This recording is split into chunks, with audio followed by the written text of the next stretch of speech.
Students, आज के इस वीडियो में हम समझेंगे लायबिलिटी ऑफ पार्टनर्स की पार्टनर्स की लायबिलिटी क्या होती है। ठीक है, इसको समझने के लिए मैंने एक एग्जांपल बनाया, हम एग्जांपल से समझते हैं। जैसे मान लीजिए ए एंड बी दो पार्टनर हैं, इन्होंने क्या करा, एक पार्टनरशिप फर्म बनाई और उस फर्म का नाम रख दिया एबी एंटरप्राइजेस पार्टनरशिप फर्म। ठीक है, अब अगर हम लॉ के पॉइंट ऑफ व्यू से बात करें ना बच्चों, पार्टनरशिप फर्म को कभी भी सेपरेट लीगल एंटिटी नहीं माना जाता। सेपरेट लीगल एंटिटी का मतलब क्या होता है? सेपरेट लीगल एंटिटी का मतलब होता है पार्टनर्स एंड पार्टनरशिप फर्म को एक माना जाता है लीगल पॉइंट ऑफ व्यू से।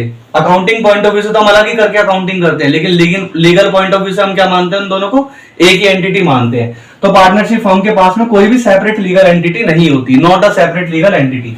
अब एग्जांपल यह मान लो एबी एंटरप्राइजेस ने ना पार्टनरशिप फर्म पे लोन ले लिया बैंक से 1 करोड़ का, 1 करोड़ का लोन ले लिया। अच्छा, अब ये जो पार्टनरशिप फर्म है इसके पास एसेट्स है 50 लाख रुपए के और लोन कितना ले लिया? 1 करोड़ का। कुछ टाइम के बाद क्या करा, इस पार्टनरशिप फर्म ने डिफॉल्ट कर दिया, default on payment of loan, ये लोन देने से मना कर रही है। अब क्या हुआ, बैंक वाले गए और देखा पार्टनर्स के पास तो गाड़ियां हैं, कार्स हैं। मान लो ए के पास BMW है, ठीक है, और बी के पास क्या है? ऑडी। ये देखो, ए के पास BMW है, बी के पास क्या है? ऑडी।